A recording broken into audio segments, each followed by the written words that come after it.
Hi friends, ನಮಸ್ಕಾರ ಎಲ್ಲರಿಗೂ. ರಂಜೂಸ್ homely ಫುಡ್ಗೆ ಎಲ್ಲರಿಗೂ ಸ್ವಾಗತ. ಇವತ್ತೊಂದು ಕಡಲೆಕಾಳಿನ ಗಸಿ ಮಾಡ್ತಾ ಇದ್ದೀನಿ. ಸೂಪರ್ ಆಗಿ ಮಾಡ್ತಾ ಇದ್ದೀನಿ. ಅಂದ್ರೆ ಇಲ್ಲಿ ನಾನು ತೆಂಗಿನ ತುರಿ ಬಳಸದೆ ಮಾಡ್ತಾ ಇರುವಂತ ಒಂದು ಗ್ರೇವಿ. ಇದು ಸ್ವಲ್ಪ ವಿಭಿನ್ನವಾಗಿ ಮಾಡ್ತಾ ಇದ್ದೀನಿ. ತೆಂಗಿನ ತುರಿ ಬಳಸದೇನು ನಮಗೆ ಒಳ್ಳೆ ದಪ್ಪ ಅಂದ್ರೆ ಒಳ್ಳೆ ತಿಕ್ಕಾಗಿರುವಂತ ಒಂದು ಗ್ರೇವಿ ಮಾಡ್ಬೋದು. ಬನ್ನಿ ನೋಡೋಣ ಹೇಗೆ ಮಾಡೋದು ಅಂತ.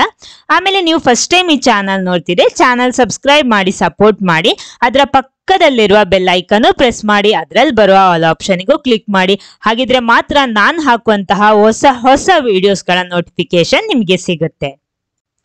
ಮೊದಲು ನಾನೊಂದು ಕುಕ್ಕರ್ ತಗೊಂಡಿದ್ದೀನಿ. ಅದಕ್ಕೆ ನಾನಿಲ್ಲಿ ನೆನ್ಸಿಟ್ಟಂತಹ ಕಡಲೆಕಾಳು ಹಾಕ್ತಾ ಇದ್ದೀನಿ. ಅಂದ್ರೆ ರಾತ್ರಿ ಇಡೀ ಚೆನ್ನಾಗಿ ತೊಳೆದು ನೆನ್ಸಿಟ್ಟಂತಹ ಕಡಲೆಕಾಳು ನಿಮ್ಗೆ ಎಷ್ಟು ಬೇಕೋ ಅಷ್ಟು ತಗೋಬಹುದು. ನಾನಿಲ್ಲಿ ಒಂದು ಕಪ್ಪಿನಷ್ಟು ತಗೊಂಡಿದ್ದೀನಿ. ನೋಡಿ, ಇದನ್ನ ಇದಕ್ಕೆ ಹಾಕ್ತಾ ಇದ್ದೀನಿ.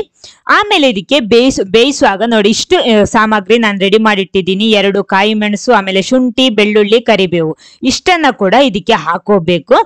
ಶುಂಠಿ ಎಲ್ಲ ಸ್ವಲ್ಪ ದೊಡ್ಡದಾಗಿ ಕಟ್ ಮಾಡಿ ಹಾಕ್ತಾ ಇದ್ದೀನಿ. ಅದು ಯಾಕೆ ಅಂತ ಆಮೇಲೆ ಹೇಳ್ತೀನಿ. ಇದನ್ನೆಲ್ಲ ಹಾಕ್ಬಿಟ್ಟು ನೋಡಿ, ಉಪ್ಪು ಕೂಡ ಹಾಕೋಬೇಕು ಇದ್ರ ಜೊತೆ. ಇನ್ನು ಬೇಯೋದಿಕ್ಕೆ ಎಷ್ಟು ಬೇಕೋ ಅಷ್ಟು ಮಾತ್ರ ನೀರು ಸೇರಿಸ್ಬಿಟ್ಟು ಇದನ್ನೊಂದು 4 ವಿಸಿಲ್ ತನಕ ಬೇಯಿಸ್ಕೊಳ್ಳಿ. ಆಮೇಲೆ ಇದಕ್ಕಿರೋ ಮಸಾಲ ರೆಡಿ ಮಾಡಬೇಕು. ಅದಕ್ಕೋಸ್ಕರ ಒಂದು ಪ್ಯಾನ್ ಬಿಸಿ ಮಾಡಿಬಿಟ್ಟು ನಾನಿಲ್ಲಿ ತೆಂಗಿನೆಣ್ಣೆ ಹಾಕ್ತಾ ಇದ್ದೀನಿ. ಒಂದು 2 ಸ್ಪೂನ್ ಅಷ್ಟು ತೆಂಗಿನೆಣ್ಣೆ ಹಾಕ್ತಾ ಇದ್ದೀನಿ. ಅದಕ್ಕೆ ಮೊದಲು ನಾನಿಲ್ಲಿ 1.5 ಟೇಬಲ್ ಸ್ಪೂನ್ ಕೊತ್ತಂಬರಿ ಬೀಜ ಹಾಕ್ತಾ ಇದ್ದೀನಿ. 1.5 ಟೇಬಲ್ ಸ್ಪೂನ್. ಆಮೇಲೆ ನೋಡಿ ಸೋಂಪು ಹಾಕ್ತಾ ಇದ್ದೀನಿ. ನಾನಿಲ್ಲಿ ಅರ್ಧ ಟೀ ಸ್ಪೂನ್ ಹಾಕ್ತಾ ಇರೋದು ಸೋಂಪು. ಅದೇ ರೀತಿ ಅರ್ಧ ಟೀ ಸ್ಪೂನ್ ಜೀರಿಗೆನೂ ಹಾಕ್ತಾ ಇದ್ದೀನಿ.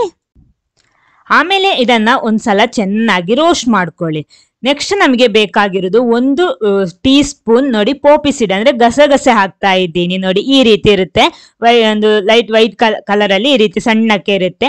ಇದು ಹಾಕ್ಬಿಟ್ರೆ ನಾವು ಮಾಡುವಂತ ಗ್ರೇವಿ ಒಳ್ಳೆ ದಪ್ಪಕ್ಕೂ ಬರುತ್ತೆ, ಒಳ್ಳೆ ಟೇಸ್ಟಿಯಾಗೂ ಸಿಗುತ್ತೆ.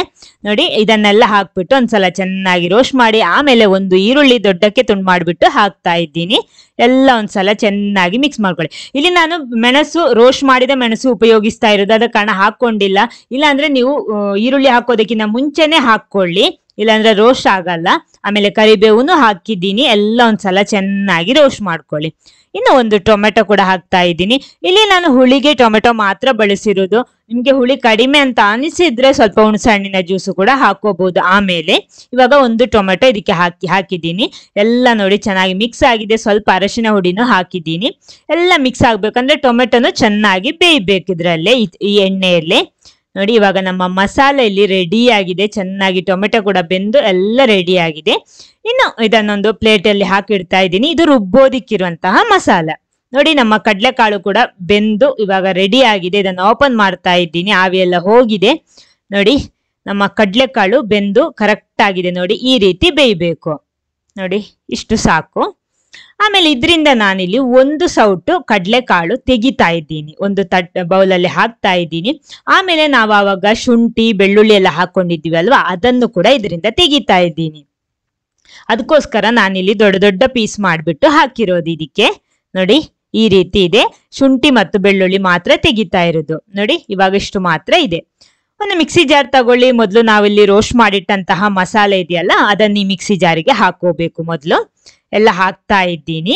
ಆಮೇಲೆ ನಾವು ತೆಗೆದಿಟ್ಟಂತಹ ಕಡಲೆಕಾಳು, ಶುಂಠಿ, ಬೆಳ್ಳುಳ್ಳಿ, ಸ್ವಲ್ಪ ಕರಿಬೇವುನು ಬಂದಿದೆ, ಅದು ಕೂಡ ಹಾಕ್ತೀನಿ. ನೋಡಿ ರೋಸ್ಟ್ ಮಾಡಿಟ್ಟಂತಹ ಬ್ಯಾಡಿಗೆ ಮೆಣಸು 4 ನೋಡಿ ಇಷ್ಟಿದೆ. ಓಕೆ, ಇದನ್ನ ಸ್ವಲ್ಪ ನೀರು ನಾನು ಆವಾಗ ಸೇರಿಸಿದ್ದೀನಿ. ಅದೇ ನೀರಲ್ಲಿ ರುಬ್ಬಿ ತಂದಿದ್ದೀನಿ. ಜಾಸ್ತಿ ಬೇಕಿದ್ರೆ ಸೇರಿಸ್ಕೊಳ್ಳಿ. ನೋಡಿ ನಮ್ಮ ಮಸಾಲ ಈ ರೀತಿ ಇದೆ.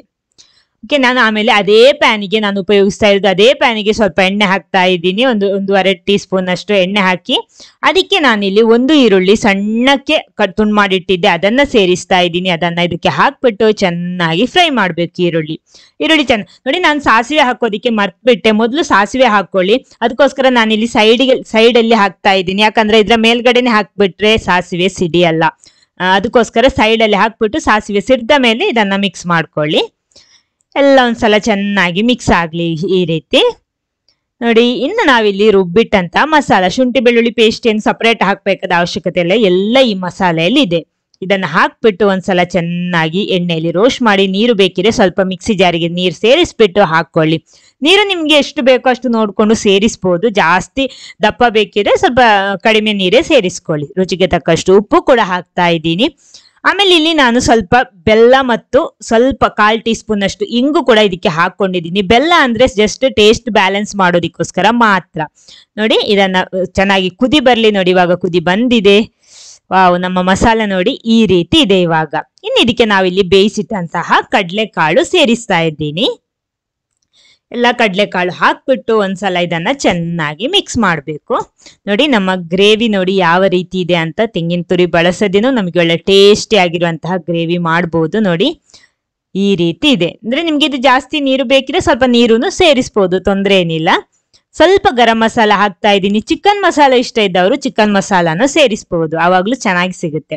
ಆಮೇಲೆ ಸ್ವಲ್ಪ ಕಸೂರಿ ಮೇಥಿ ಸ್ವಲ್ಪ ಬಿಸಿ ಮಾಡಿಬಿಟ್ಟು ಇದಕ್ಕೆ ಹಾಕ್ತಾ ಇದ್ದೀನಿ. ಈ ರೀತಿ ಹುಡಿ ಮಾಡಿ. ಇದು ಇಲ್ಲ ಅಂತ ಇದ್ರೆ ಕೊತ್ತಂಬರಿ ಸೊಪ್ಪನ್ನು ಬಳಸ್ಬೋದು.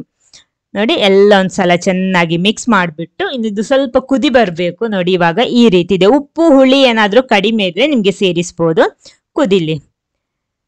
ನೋಡಿ ಚೆನ್ನಾಗಿ ಕುದಿ ಬಂದಿದೆ. ನಮ್ಮ ಒಂದು ಸ್ಪೆಷಲ್ ತೆಂಗಿನ ತುರಿ ಬಳಸದೆ ಮಾಡಿರುವಂತ ಒಂದು ಸ್ಪೆಷಲ್ ಕಡಲೆಕಾಳು ಗ್ರೇವಿ ಇಲ್ಲಿ ರೆಡಿ ಆಗಿದೆ, ಅಥವಾ ಗಸಿ ಇಲ್ಲಿ ರೆಡಿ ಆಗಿದೆ.